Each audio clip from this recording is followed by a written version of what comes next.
I'd like to, before I jump into the subject matter, I'd like to echo a few things that you heard earlier. One is engage with the other attorneys here. I enjoy getting a listserv question. When I wanted to amend my statute, working with the legislature, obviously, to update the law, I reached out to find out, okay, who else in this country has one like this? And I heard from Idaho, and I heard from Georgia, and I heard from several other states. It would have been an enormous research project to go find those. When I wanted to do a presentation to the American Bar Association last week about personal conflicts of, when I wanted to invite Kathleen Clark to this event to talk about personal conflicts of interest, I wanted to get a sense how many other states have a law on PCI. So I sent out a listserv. Use it. Don't be shy to use it. Call somebody. If somebody calls me, it's not a burden. It's actually flattering. You know? It's flattering to have somebody else think your opinion matters, that you might have something to share. That's one of the cool things about working at something for a while, is that you start to feel like, well, maybe I have something to contribute to the group. There was conversation earlier about the model procurement code. If you have any interest, if your state uses the model procurement code, jump in. Listen, the group tomorrow is going to be much bigger and maybe have more senior people. One of the cool things about this group is I've got less senior people, and if you haven't been in it very long, sometimes you have a little more enthusiasm, right? So if you're interested in the model procurement code, get involved. Megan invited you to involve yourself with the Law Institute. Some of you may think, well, this is my first year doing it or my second year doing it. Well, okay, your voice about what we need to talk about at this conference is just as important as the people who have been doing it for too long, like me, right? So get involved. Take on a presentation. I remember the first year we did this, I think I did 3 or 4 of the presentations. We had a room about half the size of this, and we had, I think, 25 people for the whole conference. And I thought I was going to throw up when I got up there. I was shaking so badly. And yet, it was very rewarding to do it. So don't think that everybody who gets up on that podium, including me, doesn't have nerves. But it's so rewarding to get involved, even if you're not and you're participating, to just kind of pick the topics or identify speakers, do a little homework. That practical guide on your desk is a gold mine.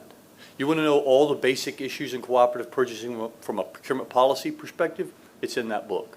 It's written by chief procurement officers who were CPOs longer than I've been practicing law. And it's just an amazing group of authors who wrote that book. It's a great textbook. It may not be a law book, but it's a great textbook. We had Matt mention, I believe, the white papers. I've downloaded every NASPO white paper and put it in my research folder. You want to know about the rules on engaging with industry and industry communications, either before the solicitation or during the procurement? There's a great white paper that talks about the rules from different states, about the federal acquisition approach. It's a great resource. If you find a white paper on a topic, you've hit a gold mine. For example, another great one is on vendor preferences. The primary members. She talked to you all about NASPO. We didn't do any of this the first year, or the second year, or the third year. This is the first time I've ever heard staff get up here and do a presentation that gave you an introduction to NASPO. I learned stuff today about, and I've been involved with NASPO for a long time. Find a chance to meet the primary members, which are the people like your ultimate client, well, your ultimate chief procurement officer. And then the last thing I'll say is the American Bar Association, if anybody has any interest in it, come talk to me. I got a scholarship from the ABA. I participated heavily for several years. They're sponsoring the model procurement code process. I learned a lot. You may think, well, I'm not interested in what does the ABA have to offer for me? They do. I'm happy to introduce you, tell you a little bit about it, anything I can do. So feel free. All right, so my presentation today, spotting common legal issues in government contracting. How many people here have been at it less than a year? Get them up high so I can actually, okay, that's a fair number. How about less than 2? Your hands are going to keep going back up. You can't stop. Less than 2? All right, less than 3. All right. By the time I'd gotten to 3 years, I still didn't know all these issues. But I'm kind of slow, so maybe you have. But have you ever had someone come to you and say, here's the contract. We've already done everything. We're ready to award. Just make it legal. Does that ever happen to anybody in the room? Yeah, okay, well, the laughter suggests yes, okay?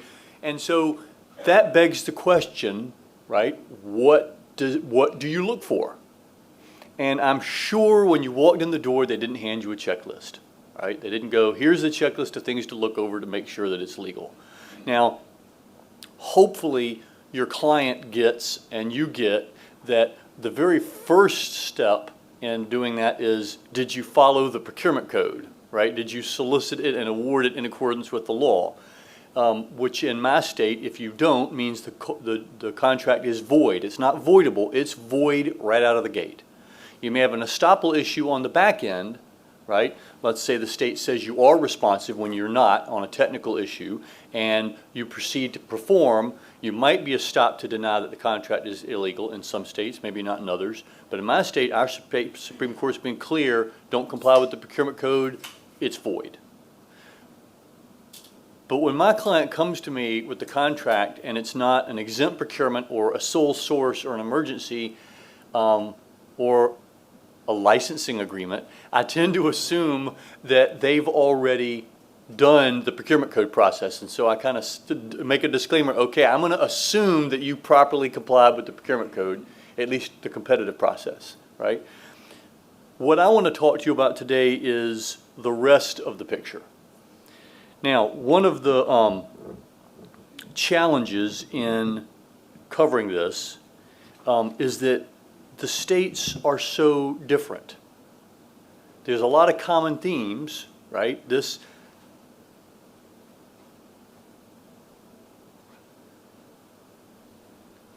really phenomenal book is a demonstration of just how common the issues are across the country. And what you would find if you had a background or you undertook to study the federal acquisition system is that a great many of the issues at the federal level are the same issues as they are at the state level. And I'm going to give you some really good examples of that today.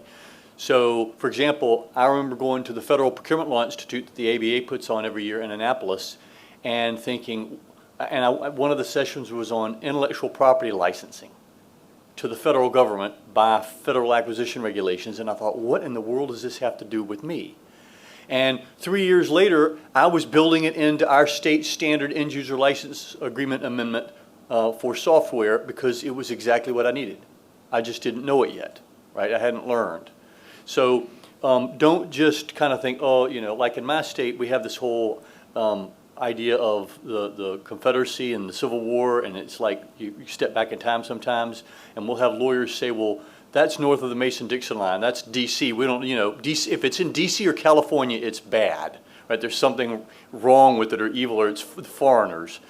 But there's a lot to be learned from some familiarity with the federal approach. I think knowing that each of you may have a slightly different spin in your state on the rules I talk about doesn't undermine the value of talking about what may be either a common legal issue or a common rule or perhaps a majority rule in the country. But think about this, when you take UCC, if you took that in law school, right? The UCC is supposed to be a uniform code, but my state has non-uniform provisions, at least in Article 9 and Article 2, which are the only two I studied in law school, right? If you want to know what the UCC is, you study the uniform commercial code. Then your professor says, oh, by the way, South Carolina's got this bizarre little change to this provision you got to be aware of if you're in private practice here. But in general, they teach the model code. So what I'm going to focus on is something similar. The answer in your jurisdiction may be different, but I still think you'll get something out of walking through the issues that are fairly common.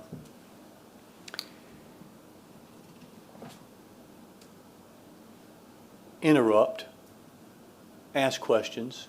It will get awfully boring to hear my voice drone on for the next hour and 25 minutes if I survive that long. Okay, so feel free to interrupt, ask questions, share your story, make a point. You know, our state dealt with that just radically differently.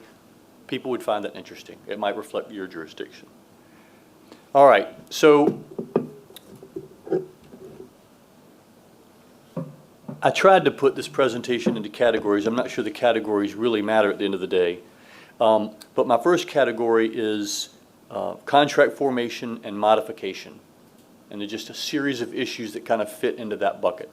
Now, You don't need to take notes unless you want to. Sometimes I take notes just to cement it in my head. But everything in my presentation, plus a lot more, plus all the citations, are in a white paper I wrote for this event that's in the attachments on a PDF file to your, whatchamacallit, the app, okay? So I encourage you not to read it now because people learn different ways. You learn through listening, you learn through reading, you learn through writing. So I would leave that, and you got a go-to guide when you get home, but listen and think about it and connect it with what you've run into in your own practice and see if you see some common threads, and then come up with, hey, McCook, we do it differently in my state on that topic. All right, I'm going to cover key points. Who here it's funny, I think when I was in law school, I know when I was in law school, Westlaw was hard to get to and really expensive, and so they taught you how to use the West Key Numbering Digest system and AMJUR and CJS, and it seems like nowadays people just go straight to Westlaw and just find something with natural language searches. How many people here are familiar with CJS or AMJUR? All right, so it's you're either old enough or they're still teaching it. Well, remember CJS and AMJUR would have a kind of a black letter rule, and then they would go on for 2 or 3 pages explaining all the exceptions. What I want to give you is what I call the key points, which are kind of the black letter rule for these various issues. So the first is actual authority, estoppel, implied contracts, and quantum meruit. So the base concept that I learned in law school was that there's a whole series of different ways of binding someone other than you. And in my law school, it was called agency and partnership, and it was a mandatory class. So you would have actual authority, implied authority, apparent authority. There may have been others, right? But those are the 3 that I remember from 30 years ago. Well, it ended up that most of the discussion when I was in law school wasn't about actual authority, unless you were a corporate transaction lawyer, right, who was getting a board secretary to get the board to vote that you had the authority to do something.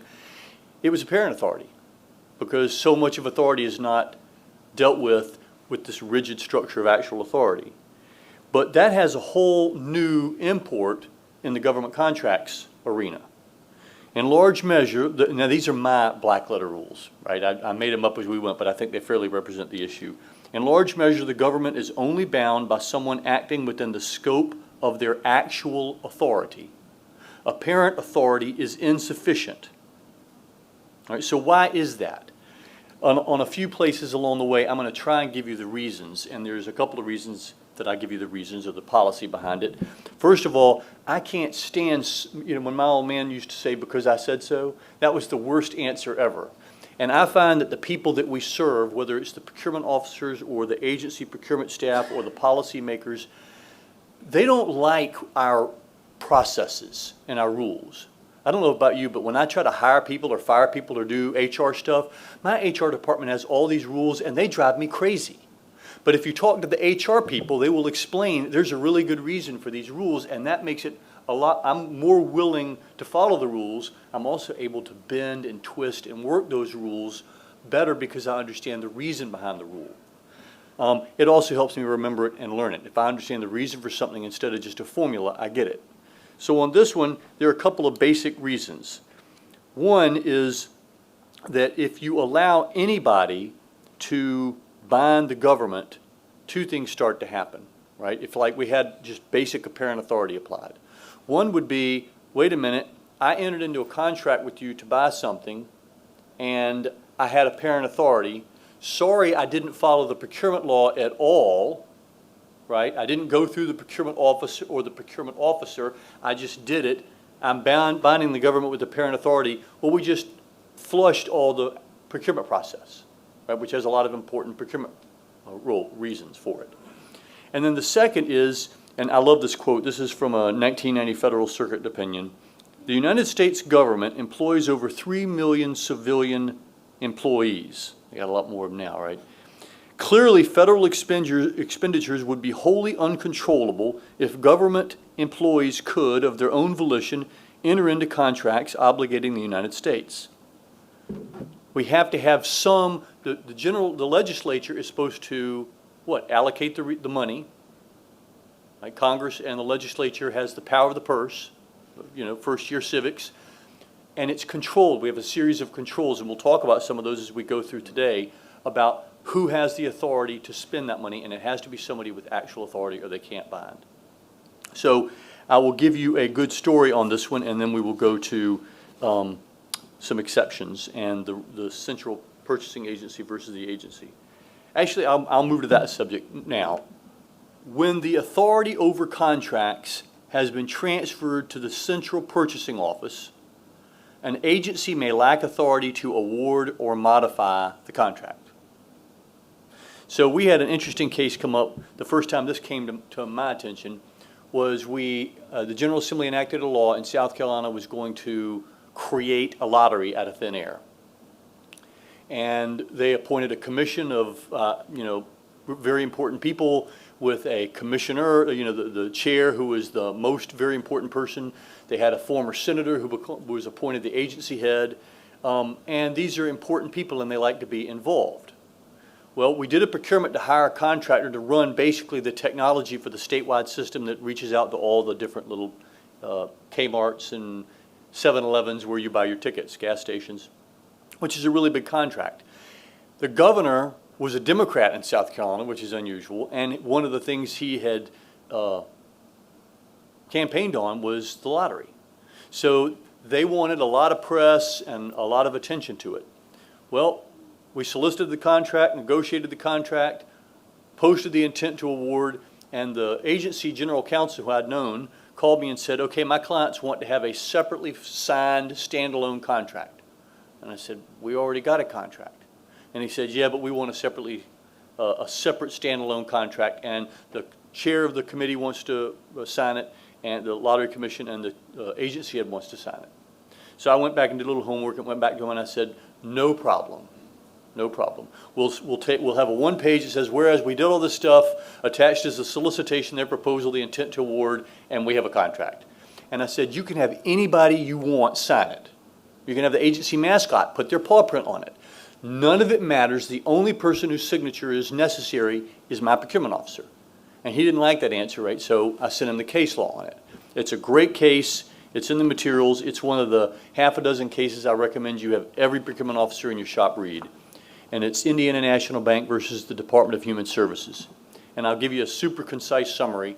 In that state, the agency, the law in the state on the relationship between the central purchasing office and the agency is very similar to the model procurement code, which means it almost tracks my state's language verbatim. So we have a model procurement code jurisdiction, at least on that issue. And the agency had conducted the procurement just as we had done in the lottery. And the contract was awarded. It was for equipment leasing. Now, if you've dealt with equipment leasing, you know that they don't like you terminating the lease before it's over, right? The whole idea is you lease that piece of equipment for a number of years and they effectively finance it. They may agree to a non-appropriations clause, but they really don't like that. So the contract was formed at the time of award, but then it went to the agency and the vendor kept pushing and demanding to negotiate. And the agency agreed, and so they negotiated the contract, and they negotiated one paragraph extra into the contract.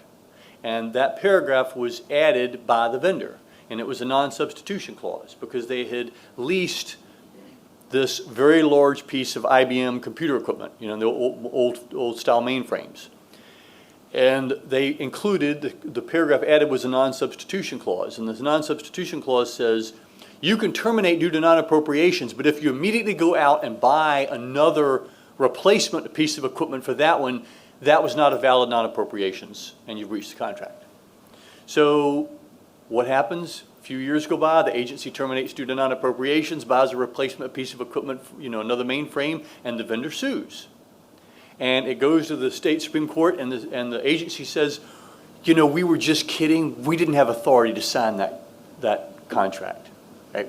And you would think the court would go, really? Are you joking me? The agency head, right, the most powerful person of the agency signed the contract, and the vendor's now suing on it, and you want to say that you don't have authority? Now, the court could have said, you're estopped to deny that.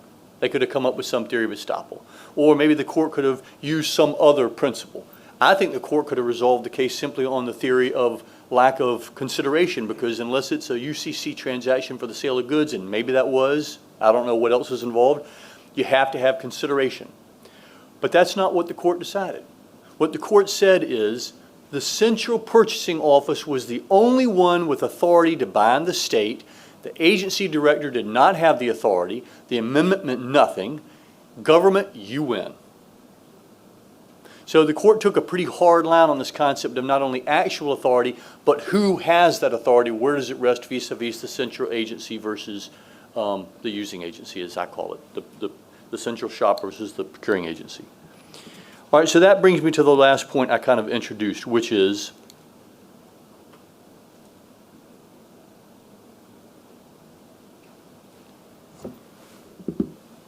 the exceptions, the way things have been watered down. So the law of equitable estoppel, implied contracts, and quantum merit is sometimes applied differently in the context of government contracts. But it can be used, or has been used by some courts, to water down the harshness of the rule. Oh, I didn't even know I had slides. To water down the rule of the harshness of actual authority. Right? So there are times that you'll find court decisions that'll say, okay, you didn't have a contract, but you can recover on quantum merit. Or we'll find that there is an implied contract. And to be honest, it's been so many years since I studied the difference between those two, I couldn't tell you what it is. Then there is estoppel, right? Well, you're stopped to deny you had actual authority. The federal courts have opened the gate a little bit on this idea of implied authority. Almost as though, no, there's no statute or piece of paper or express delegation that said you in fact had authority, but there are circumstances whereby the nature of your position, your authority is implied. I haven't dug into that because my state takes a hard line. Our Supreme Court is very strict on it, actual authority or nothing. But you need to be aware of that, because at the end of the day, right, when somebody comes to you and says, okay, I need you to make sure we get a good contract.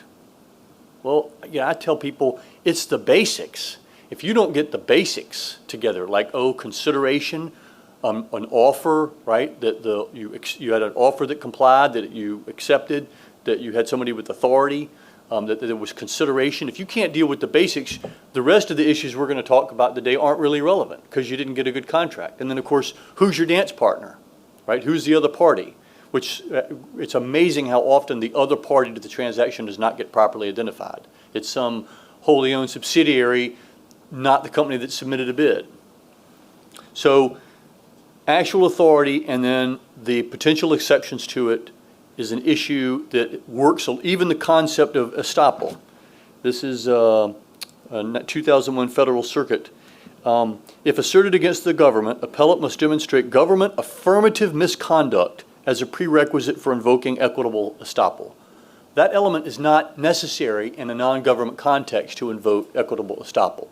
So if you do have these rules that water it down, they're different. And it's incumbent upon you as a government contracts lawyer to have some working familiarity of the spotting the issue, which is what today's presentation is about, right? And then going and finding the answer. And just a working background knowledge is good. I called it spotting the issue because I'm not going to give you the answer to any of these questions, certainly not for your state, unless I just happen to have cited your state's AG or court decisions. All I want you to come away with is the same thing you come away with in law school, right? The ability to spot the issue as you're going through the paperwork and go, I need to ask that question. All right, questions, comments, observations on this issue? Yes, sir.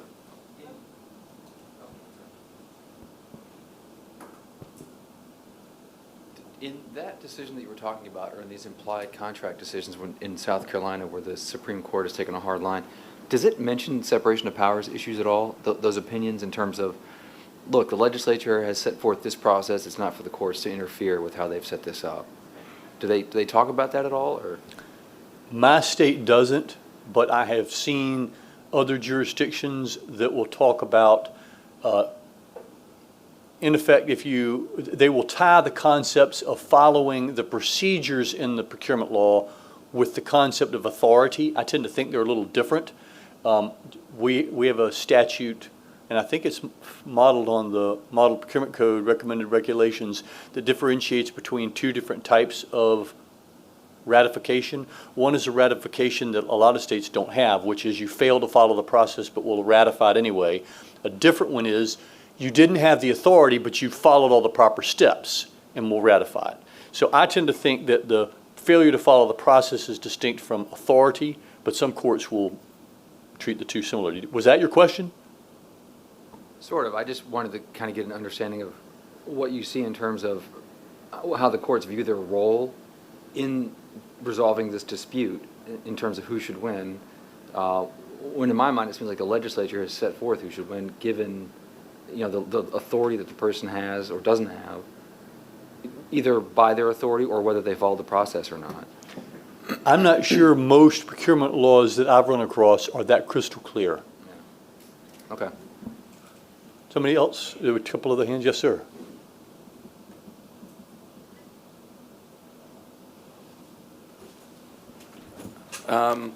So if, going back to that case that you were talking about, if the agency has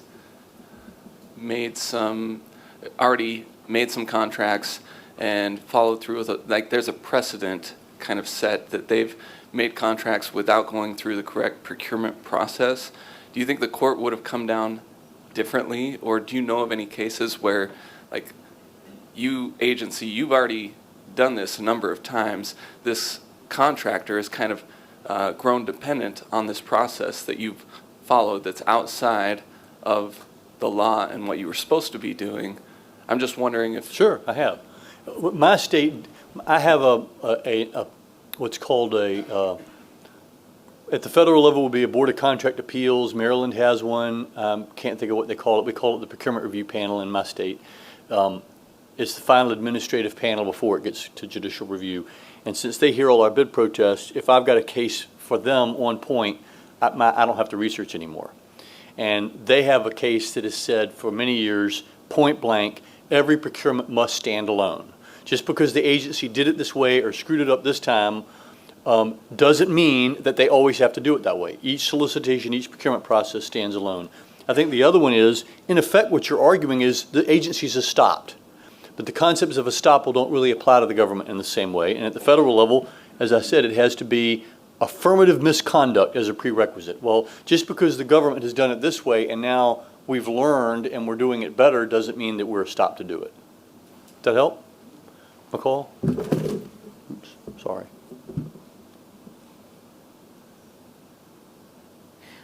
So going down the path that you're going down, those end user license agreements that require a click through or something to that effect, have you seen any case law or? It's been a few years, McCall, but I scorched the earth back in 2015 trying to find anything. And most of the case law when I first got involved in the early 2010, 2011, all of the case law, all the law review articles, the CLE presentations are all about the UCC, and they were still treating the UCC as though it governed the licensing agreements because, we still had those discs, and which almost everybody's forgotten. And the UCC is pretty clear, the case law, that click is adequate. I never found a case directly on point where it was a government official and the question was they didn't have actual authority and therefore we weren't bound. I rely on that for the ones where there's no way they're going to negotiate with us, right? We're buying something one time, we'll never see that a vendor. Nobody's going to put the time into it. And I rely on statutes like the one you drafted for Georgia, which takes care of some basics like Georgia law controls and things like that. And then I rely on this idea of authority. Hopefully those licenses never lead to litigation. We do not rely on them for anything significant. We do not rely on them for software we put on our statewide agreements where we're buying them for everybody. But for the one-offs, we let the agency make the decision whether this is significant enough or not to try and negotiate. All right, I think somebody at this table had a question or comment.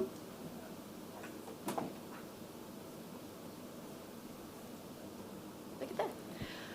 was just, I had a funny call the other day. An attorney called me from the AG's office and said, hey, I've got this term in a contract and the vendor won't agree to redline it out. So I was thinking we'll just leave it there and we'll fight it in court. And I just was going to throw that out there. That I was like, that's not a good idea. Let's not do that, right? Because he was saying, well, I hope we'll sign it, but then we can argue later on that we didn't mean to sign it. So I'm just throwing that out there for everybody, that even your own colleagues will try to get creative. He's like, I remember in law school that the judge would just read better terms in. And I was like, well, you don't want to be there. Let's No, not you don't want to do be there. that. But sometimes necessity is the mother of invention, right? I know, and then someone from Tennessee was telling me they actually have what they call a letter of adhesion, where they'll like attach a letter to like the packet and say, we finally got to a point where we had to agree to this.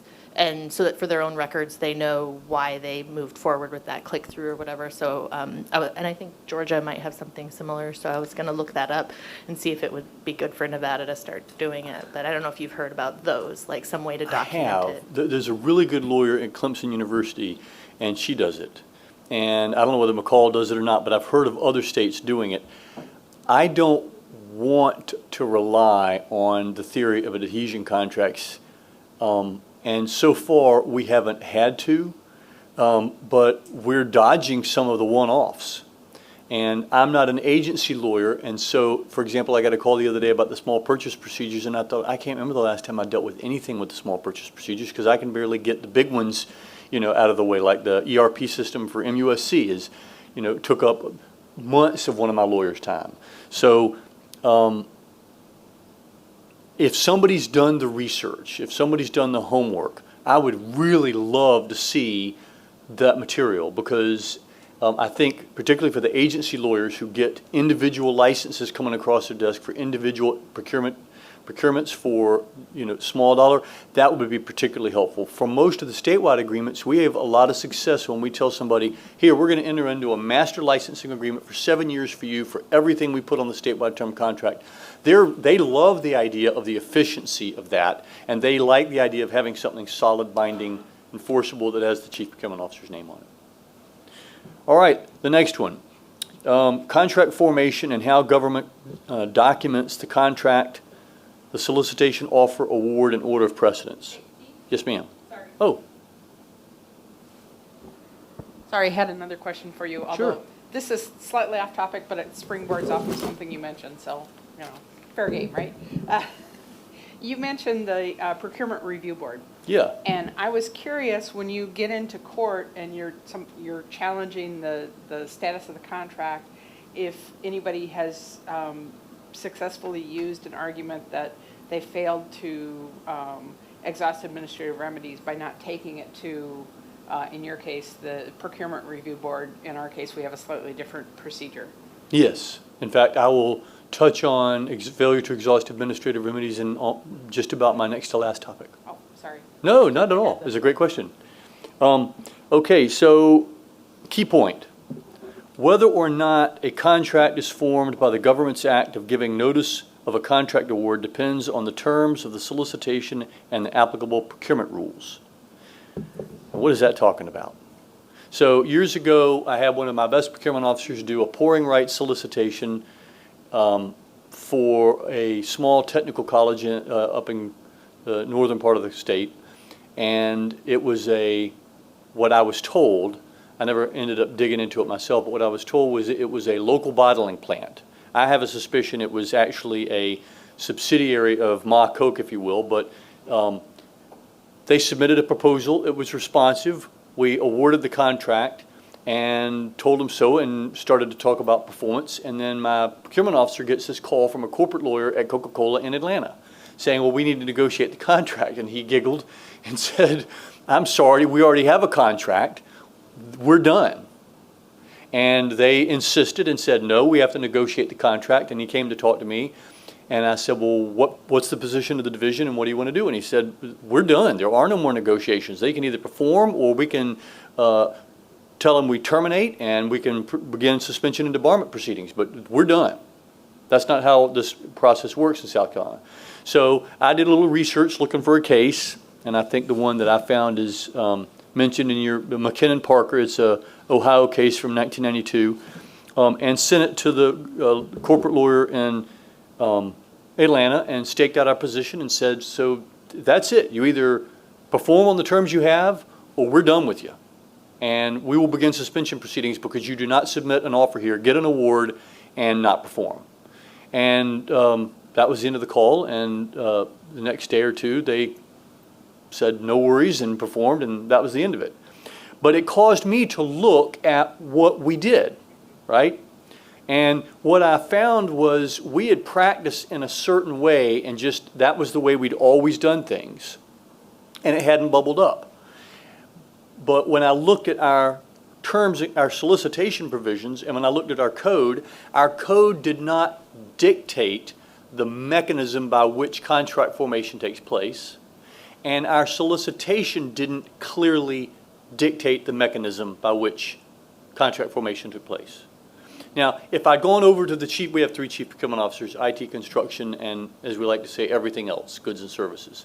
If I go over to the CPO for construction in my shop, right, they put out the American Institute of Architects A101 and A201, which basically are the general contract forms the AIA publishes for a contract between the owner and a contractor for construction, and they're often awarded, that's the form you use for a classic design bid build. So it's just the contract with the contractor. And that contract form is in the bid documents along with the specs and the design drawings, and all we want back from the contractor. We want a price, we want a signature, and we want a bid bond, nothing else. Okay, if they give us anything else, it's a problem. So in that instance, it's very clear in the documentation that once we post notice of intent to award and the bid protest period expires, the agency or the central purchasing office will sign the standard form contract. It just looks like a real estate contract or any other corporate document. They will sign it. Actually, they should have already signed it. And voila, we have a contract. That's when contract formation takes place. But the way it worked in procurement in my shop was we had a solicitation. They submitted a proposal or a bid. Both in my state at the time were supposed to be offers, firm offers that we could simply accept. And if we didn't negotiate the RFP or it was an IFB, we treated it the same. We posted an intent to award. That intent to award was the acceptance of their offer, and voila, we have a contract. But nothing said that. We could have set it up just the way construction was set up because the statutory language was effectively the same. So we went back and changed the solicitation instructions to make it crystal clear. What you submit to us must be an offer to enter into a contract. And a contract will be formed when we submit a final award statement, and the signature of the procurement officer is our accept. And when you get notice of it, that is the moment of contract formation, and you're done. So I guess what I'm saying to you is it can depend on whether your solicitation is clear, what your statute says, but be aware of what the law is in your state on exactly how the contract formation takes place, because we weren't doing a very good job of making it clear what the basic contract formation moment and process was.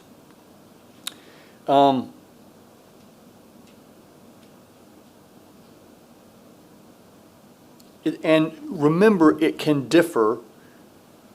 In my state, we have multiple small purchase procedures. We have invitations for bids. We have multiple flavors of RFP. We do it differently in construction, and every one of them has a different flavor. One of the things we concluded just in the last few months is that we want to change the process so that when we request 3 written quotes, we're not asking for an offer, we're asking for a quote, and then we want to characterize our purchase order as the last document, and we want that to be the offer that they then accept to give us a leg up on the Battle of the Forms issue, right? But again, just ask yourself, just put on your law school hat, what is the offer in this particular process, and what is the acceptance, and what is the mechanism of contract formation? A related issue I think worth talking about is this idea of the order of precedence. And I have had both lawyers and procurement officers make the following argument, which I think is flawed, and I'll tell you why.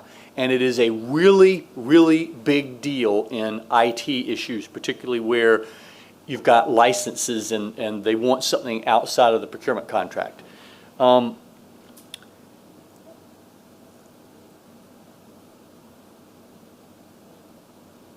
Lost my train of thought for a moment. Yes, thank you. So I've had the following argument made to me. The cover page has a sentence right where the vendor signs that says, "We accept all the terms of the solicitation." And the vendor has some stuff that takes exception in the body of its proposal, but on the signature page it says, "We accept all your terms and conditions." So the buyer will come to me and say, or I've had lawyers make this argument, "We're responsive." Because everything, the signature page controlled everything else, and the signature page agreed to our terms and conditions, and our terms and conditions has this magnificently drafted, super powerful order of precedence clause that just solves all our problems. And my reaction is it's not that simple. First of all, there's case law in my state and at the federal level that completely disagrees with this idea that they can have one statement that says, yes, we agree with everything, and another statement that says, no, we disagree, and conclude they're responsive. But put that aside, basic contract law, the offeror is the master of the offer. We can't draft a perfect solicitation to which you can't be non-responsive. And I think the most creative one I ever saw was when the proposal came in, and it was a perfectly responsive proposal, and they'd signed the page, and right next to the signature, the person who signed said, "Subject to our terms and conditions in this document." On the signature page, right? I thought, well, that was pretty creative. So you can't use that to cure everything. And I think you have to remember that in this weird situation in government contracting where the contract has these different parts, like in my state, we also, in an RFP, we frequently have the solicitation, the proposal, the record of negotiated changes to the solicitation and the proposal, and then the award statement, that the order of precedence gets very convoluted, but it doesn't solve the responsiveness issue. And I'll talk about responsiveness tomorrow morning at whatever time it is, but that's the issue on contract formation. Any questions or comments on that topic? Yes. Sometimes we have an integration clause, like what you were talking about, saying, state standard terms trump everything else, basically. And sometimes when the vendor will try to introduce their own documents at the end, if the state client has time, I will suggest maybe to try to, address this concern that the state client goes through the vendor's terms and conditions and, says basically like subject to our, rider B section, whatever, like we try to tie into our terms and conditions, like in draft, like if the vendor won't agree to this, which usually they don't want to, right? So like, I don't know if you've seen that or what you think about that as a solution to try to say, no, our terms really do trump yours, like if we carve language directly into their documents, like tying to our provisions. So here's what I'll say. That is at least an hour-long session unto itself. It is the most time-consuming, frustrating, and difficult issue we deal with in my shop, bar none. And I have my solution, which may not be better than anybody else's solution, but I'm happy to share it, and the time to bring that up is in Eric's roundtable on what day? Is that tomorrow afternoon? Tomorrow afternoon. He and I are going to join up our roundtables because he's really frustrated with this issue and how the resellers and the licensors, and which brings you into dealing with a similar issue. Anyway, so I encourage you to come to that, and if you send me an email, I will send you what we've come up with to solve the problem you're talking about. You bet. Keith? Oh, Yes. Hey. just one quick thing, and Eric will probably talk about this tomorrow at the roundtable, but one thing we've done with respect to licensing agreements, when we're making an IT purchase directly from the entity that controls the licensing of that software, for example, is we've embedded the licensing terms within our standard IT contract terms. And that actually has worked pretty well in cutting down on the excess license agreements, which will oftentimes include like payment terms and indemnification and things that we don't agree to. So that actually works out pretty well. But as Eric will mention, the one thing we run into with that is that it doesn't cover resellers who don't actually have, unless they're actually selling a sub-license, they can't make that representation. So that's where we run into issues. It's a head-scratching undertaking sometimes. It really is. It's the most difficult, like I say, for us. Just one more comment, really, on the order of precedence. And there is a lot to talk about there, and tomorrow at the roundtable, I think we'll talk about those things. But on the order of precedence, I get a lot, well, it doesn't matter what their document says, order of precedence, our terms control.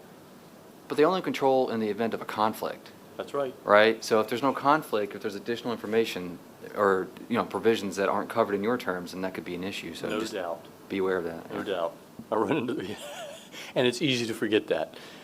Okay, the third issue, the material change doctrine. And I don't want to go too deep into this. I just really want to give you the basic idea.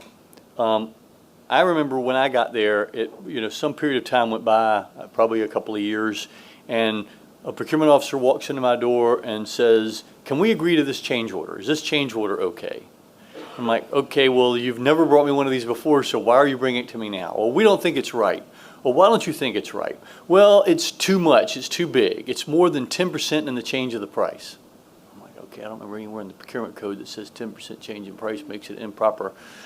But I was like, is that kind of the rule of thumb in the agency? Yeah, that's kind of how we do things. I'm like, I don't know about that. But okay, let me give it some thought. And I looked at the procurement code. There was nothing in it. So I pulled out the model procurement code and the model procurement code recommended regulations, nothing in it. I'm like, well, this is strange. This has got to come up all the time. This has got to be like a routine fundamental question, like determining responsiveness for every bid and every, what's the rule? And so what I researched and found out was that the rule is largely imposed judicially. So, for example, if you go find the federal cases on the issue, there's no federal statute that deals with it. It's case law, in effect. Okay, it's a judge-made rule pulled out of thin air for policy reasons. What could those be? So the key point is when the law requires a competitive process to enter a contract. Okay, so the law requires a competitive process to enter a contract, and I think that includes sole source and emergencies, which are exceptions. You've concluded that there is a sole source. Well, there's a scope of that sole source. In my state, you can't emergency everything. You can only emergency what's necessary to meet the emergency. So in my mind, if you have a change order to an emergency that takes it outside of the emergency, you've got an issue. If you have a sole source and you start adding stuff that's not necessary, you have the same fundamental question. And the idea is, if I put out a bid to buy one car, can I change order 100 cars? If I put out a bid to have one welcome center in my state, can I change order and add 10 more? Right? If you use hyperbole, right, the extreme examples, the answer is, well, duh, no. But what's the law? And the law is the resulting contract cannot be modified when the law requires a competitive process to enter a contract. The resulting contract cannot be modified if doing so is at odds, and I love this, if doing so is at odds with the reasons a competitive process is required. So now you have to know what the reasons for the competitive process are. Stated simply, material amendments are not allowed to such contracts, and a contract is a change is material if it's inconsistent with the reasons for having competitive bidding rules. And I know it's circular. I mean, material and substantial are the two favorite words of lawyers who don't know exactly what they're trying to say, or there's no bright line to be drawn. But I think you'll find that there is a really great case out of Alaska from '82 cited in the materials, and a really great federal decision that talks about it and gives you a number of factors. To illustrate the factors, things like, okay, and these will be self-evident, I think, when you hear them, the legitimacy of the reason for the change. Okay, so was this a DOT highway paving contract for Interstate 77, but Senator so-and-so wanted his driveway paved, so they change ordered to add the driveway. Well, that's not a legitimate reason, okay? Well, we did 15 miles of I-77, we want to do another 15, we just don't really want to bid it again, so we're just going to change order. That's not a legitimate reason. Whether the reasons for the change were unforeseen at the time the contract was made. The timing of the change. Whether the contract contains a clause authorizing modification so the vendors would be aware that changes are anticipated. The extent of the change relative to the original contract, the last factor. Significant, but not the only factor. Actually, you can have pretty massive changes to the contract. If they weren't foreseen, they were unexpected, you have really legitimate reasons for doing it because government is doing, right, business. Right? It's a market participant like any other business, and it has real-world business issues. You may be building the next Hubble Space Telescope and get, $30 million into a $100 million contract and realize, wait a minute, this isn't going to work without another $20 million. Those are small numbers, I'm sure, but that's a 1/5 contracting. My 10% rule wouldn't work, right? So then the other one, to give you an idea of the relationship to the competitive process, comes from a federal case, and they have some of the same general factors like the magnitude of the change in relationship to the overall effort, the nature and purpose of the contract. Okay, so if I buy cars and I do a change order to buy a case of paper, and it's just completely unrelated nature, okay? It may have been unforeseen at the time. We may really need the paper. There may not be any bad things going on there, but it may be really small, but the total nature of it is completely different. And then the one that I think is brought out by the feds more than the state cases I found, whether the field of competition would be materially changed by the contract modification. Okay, so if you think about it, if I do a contract for one welcome center in the North Carolina border near Charlotte, I'm going to get one group of contractors that can handle a job that size. But what if I'm going to do every single welcome center in the state and I want it all done within 2 years because that's what the legislature has decided? Well, now I'm going to get a completely different set of contractors. The contractors that would have bid the first job can't handle the second job. Okay? And the pricing, what you're actually competing is materially different, right? The volume discount is radically different for every welcome center. So there are all kind of reasons why the field of competition fundamentally shifts, and that is kind of the gold standard at the federal level, but it's more complicated than that, but that's the factor that was brought up by the federal cases that I thought was different. And so I guess really the point is there is well-developed case law out there on this topic at the state level, at the federal level.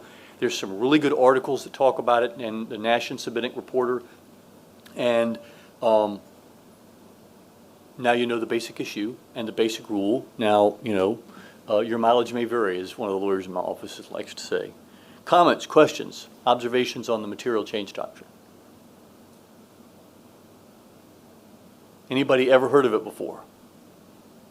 Oh, we had a few people. All right. That one's not particularly exciting, but it's worth putting on the list. For what it's worth, when my clients come to me, one of the things I tell them is you need to take the concept of the material change doctrine and apply it from the date of advertisement until the contract closeout.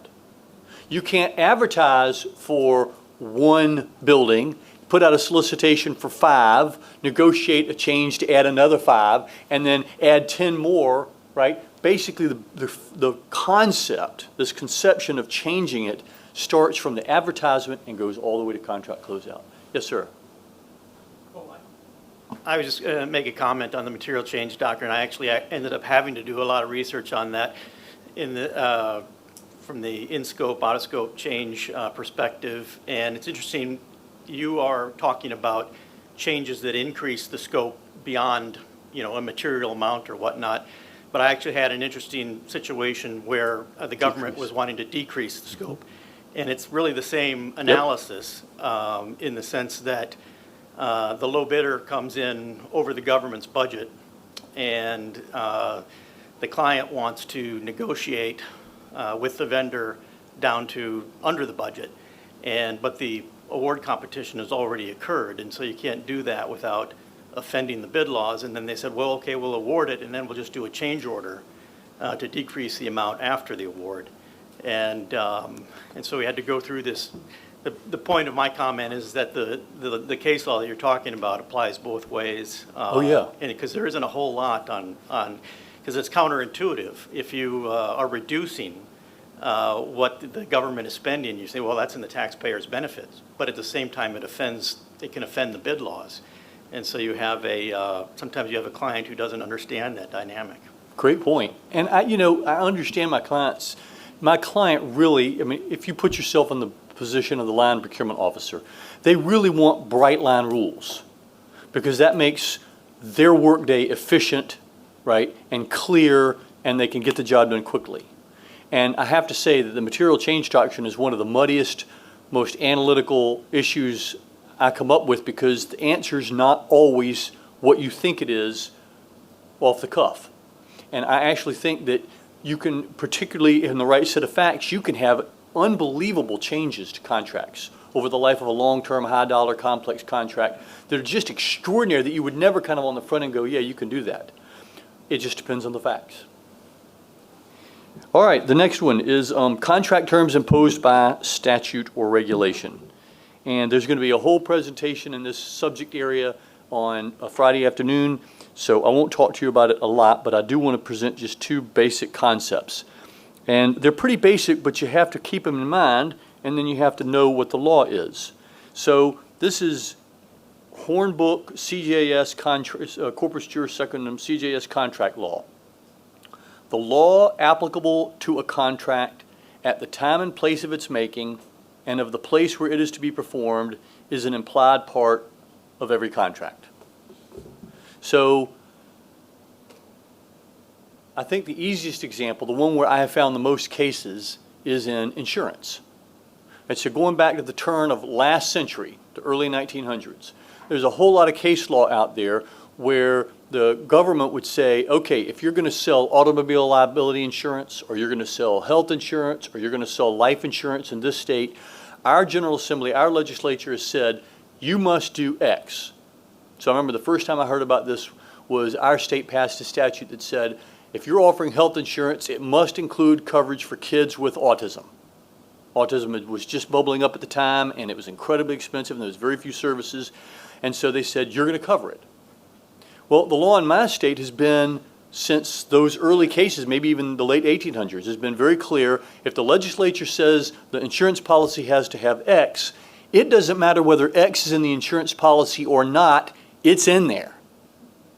So if you have an insurance policy and it doesn't have anything for your kid who has autism, they're going to cover you or you're going to win that lawsuit, right? And tons of litigation in my state over underinsured motorist coverage. And if you terminate it improperly or you don't offer it, and make sure you offer it properly to them and they decline it properly, it's in there, right? And so they have coverage you didn't want them to, the insurance company didn't. Life insurance, your life insurance policy may say, if you make a misrepresentation on your application, we can terminate your policy. Not what the statute says. The statute says if the representation is not material to what caused you to die, then you cannot use a flawed or a material misrepresentation in the application to void your life insurance policy. Maybe different in your state, but just this fundamental concept, if it's in the law, if it's in the statute, or if it's in the case law, the statutes and the regulations are a little easier, it's part of your contract, period. And not only that, it controls. It supersedes anything inconsistent in your contract. Now, I don't like relying on that, and I'll give you an example why. So we have a statute that was modeled after a few other states, and either we didn't know about George's version, which is much better than ours, so kudos for such great drafting on that one, McCall, or I didn't feel like I didn't have enough chutzpah to reach for as much of the gold as McCall got in her statute. But we basically had one of those little statutes that says, well, any indemnification provision is void, and South Carolina law covers, and the dispute resolution process in the procurement code controls. I mean, it was overly simplistic. We thought if we really went as far as McCall did, industry would explode. And now I wish we'd taken our chances. But all our statute says, in effect, is something as simple as South Carolina law controls. Well, when I was in private practice years ago and got into a big dispute about a Fortune 100 company that bought a Fortune 500 company in South Carolina, and I mean, the contract documents were this thick, the stock purchase agreement and just on and on and on, all these big corporate transactions. And we got sued in New York, and they sued us in New York, we sued them in South Carolina. The transaction had multiple points of contact, so they were arguing New York law, we were arguing South Carolina law. The lawyer had left the choice of law provision blank in one contract, but there was the choice of law in another one, and it was inconsistent with the other one. And, these lawyers are making $800 an hour, and they couldn't get the contract documents right. Anyway, so I was told, go scorch the earth. I want to know the law on how the courts interpret these choice of law clauses. And what I found is the courts can get very granular, okay? Did you agree on what law controlled the contract? Did you agree on the remedies? Did you agree on what would control procedure? I mean, there are all these different little nuances. And so when I draft my clause, right, I take all the research I've done over the years, build it into a clause that we've been using for 20 years now, and lay it out. And when I get to choice of forum, I rely on the Supreme Court precedent that said, what you really want to do is consent to the exclusive jurisdiction of this forum. Those are the words you want to use. Consent to exclusive jurisdiction, and boom, every other jurisdiction, every other forum is out, right? If that's what your contract says. Well, our statute just says we don't consent to be sued anywhere else, or something so simple. So the contract terms really matter. So you're able to spin it. For example, our contract terms say we don't agree to waive our 11th Amendment immunity, right? None of that is covered in the statute that just says we don't consent to whatever is in my statute. I can't quote it. It's like one sentence.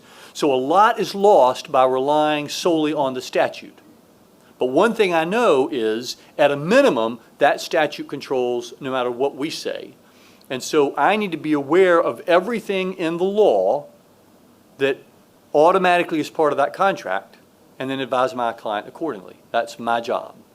Now, one of the cool places this came up in my state, so my second key point is the terms implied by law supersede any terms in the contract at odds with the law. And this came up in my state in a case where I think the governor signed the contract. It was a really big contract, really high profile. Governor Beasley signed it. I'd have to double check that. No, it wasn't. No, it was, I'm sorry. That was a different one. Different governor too. So the governor didn't sign it, but the agency had signed it. The Chief Justice was involved. It was child support enforcement, right? Major contract. The Judicial Department had kind of taken over lead. It had a whole series of agency heads on a council that was controlling it. And they just completely took it out of the hands of the procurement shop. Right? They gave nod to and required the procurement officer to follow the procedures, but at the end of the day, a bunch of outside lawyers were hired to do it all because they thought the government folks couldn't do the job. So they had this standalone contract that didn't look like a solicitation or proposal or any of the rest of it, and they agreed that any dispute would go to circuit court. So years later, and God knows how much money later, we get into this major lawsuit that goes on for years. And the state sues the vendor before the chief procurement officer, just requesting a resolution. That contracting officer's decision is to start for a contract dispute. And the vendor sues us in general trial court, circuit court we call it. Goes all the way up to the state Supreme Court. And the decision from the state Supreme Court is very simple. Guys, the procurement code says the exclusive means of resolving the dispute is in the procurement code. We don't care what your contract says. case dismissed, go back to the chief procurement, or whatever is going on with the chief procurement officer, which we'd held in abeyance for years, handle it there.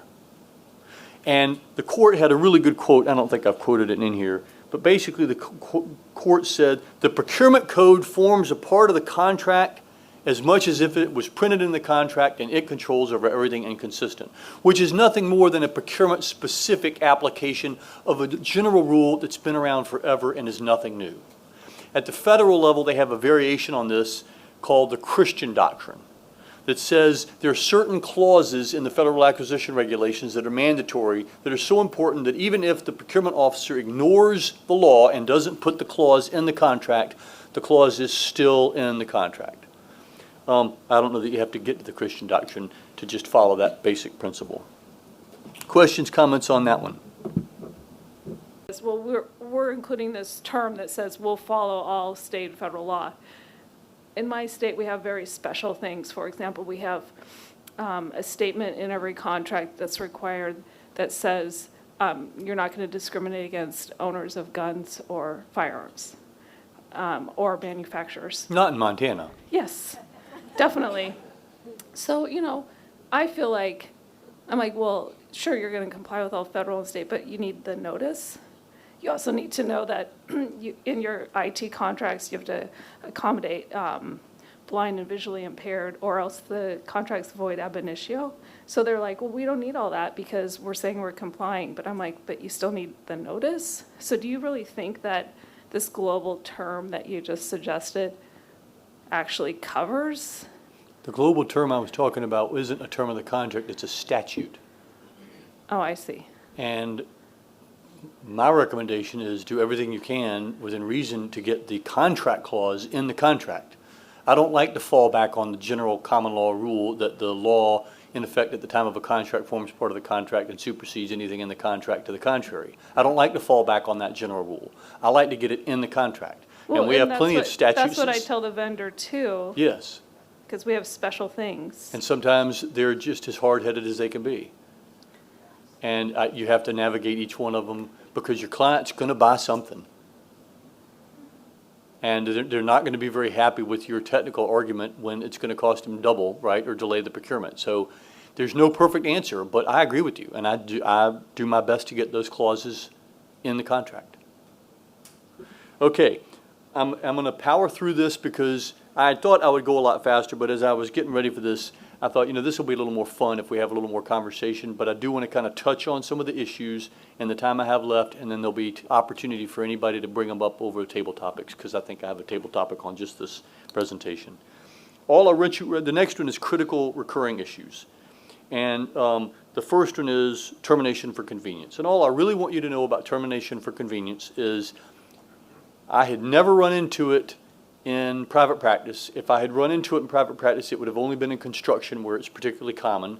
It's also common in a fair number of corporate agreements, but I didn't see those type of corporate agreements. What you need to know is every case I have found and every article I've read on it has basically come down to the key point here, which is the government has no right to terminate for convenience unless that right is expressly given by the contract or the law. By the way, I recommend my client not include it ever unless they really need it, because the vendors hate it. It drives up their pricing. They don't like it. I think we get more competition when we don't do that, and frequently we don't need it. But the client likes it because they'd rather terminate for convenience than cause. But you don't have the right unless it's in there by law or by clause. And the second one is the only real limit on the government's authority to terminate is the duty of good faith and fair dealing. And the federal case law basically says you can do it unless it's in bad faith. They don't go so far as to say you're trying to hurt the contractor, but it's got to be, bad faith is kind of a high bar. So that's all you needed to know. All right, the next one is a complicated area that's got several subparts. And if I get through this and the fiscal law issues, I'll feel good.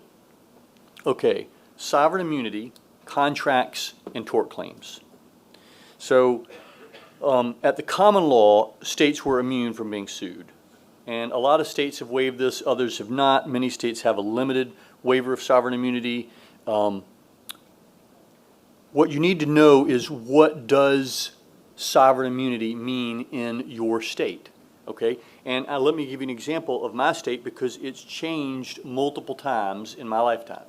So it used to be that there was no waiver of sovereign immunity, and we had sovereign immunity, period, end of discussion. If you didn't have some statute, or the General Assembly hadn't said you can do something, which didn't exist very often, you'd have to get an appropriation, okay? And that used to be the way it was at the federal level. It may still be in some circumstances, but sovereign immunity. Then a number of years later, the state Supreme Court came back, and the Kinsey case in the 70s, and said, to the extent the state has a valid binding contract, right? You had authority, you had all the elements, there wasn't any illegality in it. Everything was proper, and it was a valid binding contract against the state. The state waived sovereign immunity only for contract claims that sounded in contract, and only for that contract. That was it. And that kind of went along, and is probably still the law outside of the procurement code, until we adopted the procurement code in '81 and created a statutory limited waiver of sovereign immunity. Then years later, we created the Tort Claims Act, because prior to that, if the hospital ran over your kid, too bad, right, unless there was some way to get around it, because the state was immune. And then we came up with the waiver of in the Tort Claims Act. So at that time, when it first started, sovereign immunity was a jurisdictional bar. The court lacked authority. It was equivalent to subject matter jurisdiction, which in my state you could raise for the first time on appeal. Right? Issue preservation isn't even necessary. You go to the state Supreme Court and get up and say, I got black letter law says we're immune, and case dismissed. So what does it mean in your state? Is it a bar? Is it a jurisdictional bar? Well, what they did in my state on a case I was involved with was they came back and they said, no, just kidding, that's not the rule anymore. It's now an affirmative defense. So we will dismiss it based on sovereign immunity, but you have to plead it. And similarly, if you've in effect, as a practical matter, almost have to also argue failure to exhaust administrative remedies. So the question you want to ask yourself is, what does sovereign immunity mean in your state? How do the pieces of the puzzle come together? One of the interesting issues that I've been asking myself, which we do not have a clear answer for, is the relationship between our Tort Claims Act, which most states have some version of, and our procurement code, which has a limited waiver of sovereign immunity for actions in contract. Now, I think this is bizarre. When I did my research for this presentation and found out about it, this is a Public Contract Law Journal 1993 article. A contractor may not bring tort and contract claims against the federal government in the same forum. Talk about a mess, right? Having two different actions for different causes, different types of actions in different forms at the same time. More specifically, a tort claim may be brought only in federal district court, while a contract claim may be heard only in the United States Claims Court or before the various Agency Board of Contract Appeals. Now, maybe it's changed since 1993, I don't know. But that really complicates things. In my state, I think we could bring just about any tort action that directly arose out of or related to the contract before the procurement panel and before the chief procurement officer, but that hadn't been tested. So we have this Tort Claims Act that says anything tort goes to circuit court, the Tort Claims Act controls. And I got another statute that says any dispute arising out of or relating to a contract goes to the chief procurement officer and the final administrative review by this panel, and then judicial review. So what's the answer in your jurisdiction? As a government contracts lawyer, a really important issue in every contract is, where's the dispute going to go? So, and for example, do the Tort Claims Act caps apply in a Tort Claims Act related to contract? Right, so I can get damages for tort. If they run over my son with the school bus, I'm capped at $600,000 per accident, I think is the language, or event, occurrence. What about in procurement contract? If I've got a tort related arising out of a contractual relationship, does the Tort Claims Act cap apply even if the jurisdiction is over here? If it does, that would lower our risk profile for the contract. A related issue that I mentioned earlier, next point, is the 11th Amendment immunity in another state's courts. So one of the things I had never thought about when I started government contract work was the 11th Amendment. But the 11th Amendment makes it very clear that absent a waiver, right, like the AG can file an answer in the court and waive it, or abrogation by statute, and Congress has tried multiple times on the patent and copyright laws, but absent some exceptions, contractors cannot sue state-level entities in federal court, period. That's the 11th Amendment. They can't haul you into bankruptcy court. They can't haul you into federal court. You're immune. I don't know that I would throw the complaint in the trash, but, right, you have immunity. You can walk away. So what you might want to be aware of is how does that affect the risk profile in your contract? What does that tell you what you should or shouldn't do? And what steps you want to make sure that you do to not waive it? So we go so far in our choice of forum clause to say nothing the state does waives its 11th Amendment immunity because we don't have authority to agree to be sued in federal court. Nobody gave the Central Purchasing Office that authority. An example that was relevant in my practice over the years has been watching the evolution of the law regarding the copyright and patent statutes that have been found unconstitutional, and then Congress has tried again, and I think they found it unconstitutional, and they maybe tried it again. But the most recent case I looked at was a 2011 U.S. 11th Circuit case. We hold Congress may not abrogate the state sovereign immunity pursuant to the copyright and patent clause. Well, voila. You know, when I was much younger, me and the Chief Procurement Officer for IT were very worried about patent trolls and software licenses, and so we wanted strong intellectual property indemnity provisions. Now, I don't worry about it. I really think the risk of the state getting hauled into federal court and sued for patent infringement or copyright infringement is really low as a risk to us, or it was the last time I did the research, and they're not going to get anywhere in state court. I really don't think in my state they're going to get anywhere. So that is the 11th Amendment, and then there is the Franchise Tax Board case that came out in 2019 that changed the law in the country and basically says states retain their sovereign immunity from private suits brought in the courts of other states. So now, which is a change as of 2019, you can't be hauled into the court of any other state. I tell you, home court advantage is huge, right? Because those judges have to live with the decisions they make with our legislature and our governor, and it's just there's no doubt there's a home court advantage.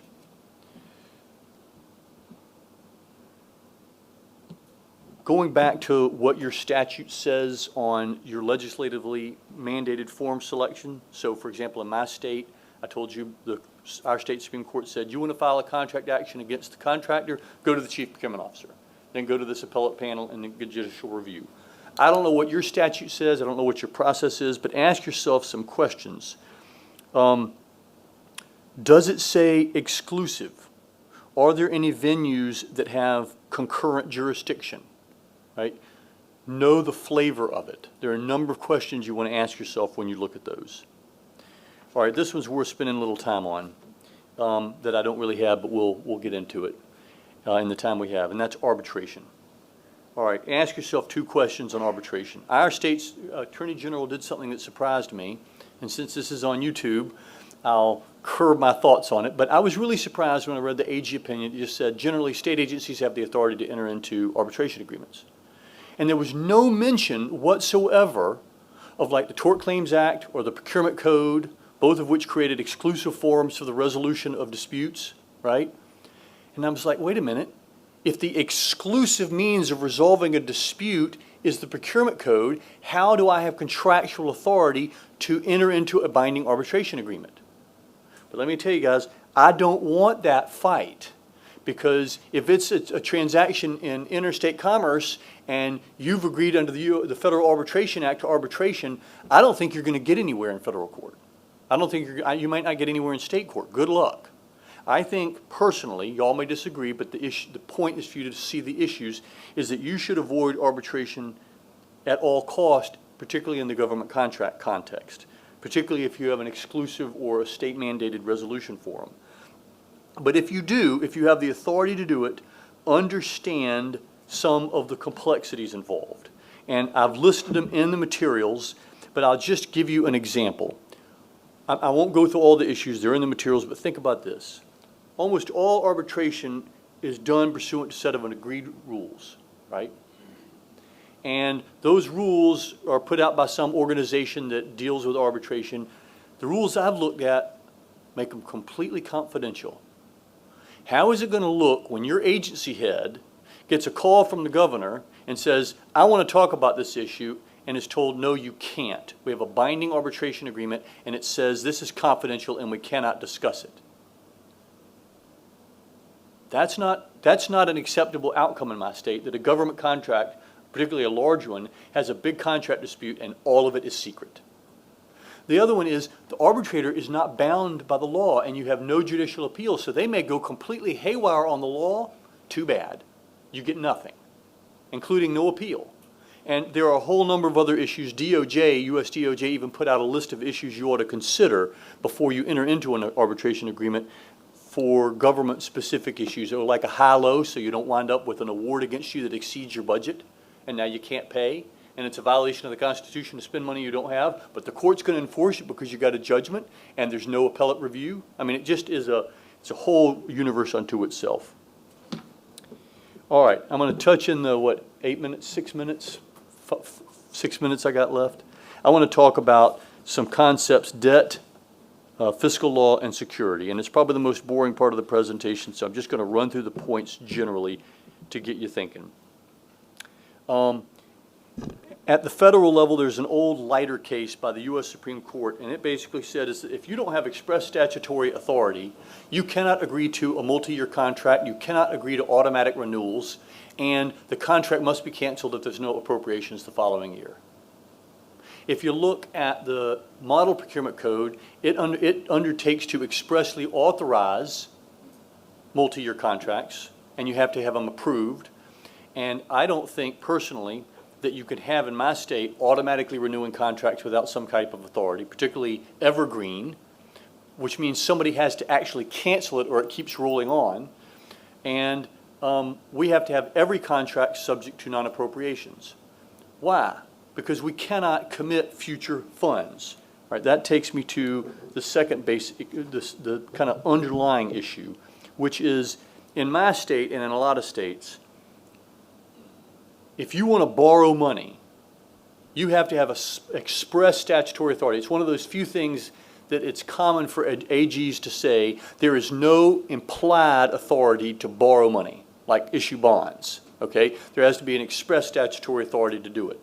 Well, what the courts also say is if you enter into a 3-year contract and it's not terminable due to non-appropriations, that's debt, because you have attempted to spend money in a future fiscal year. Not only is it a crime, but you're not supposed to do that. You're supposed to put a non-appropriations clause into it and say it's cancelable in the first succeeding fiscal period if no appropriations are made.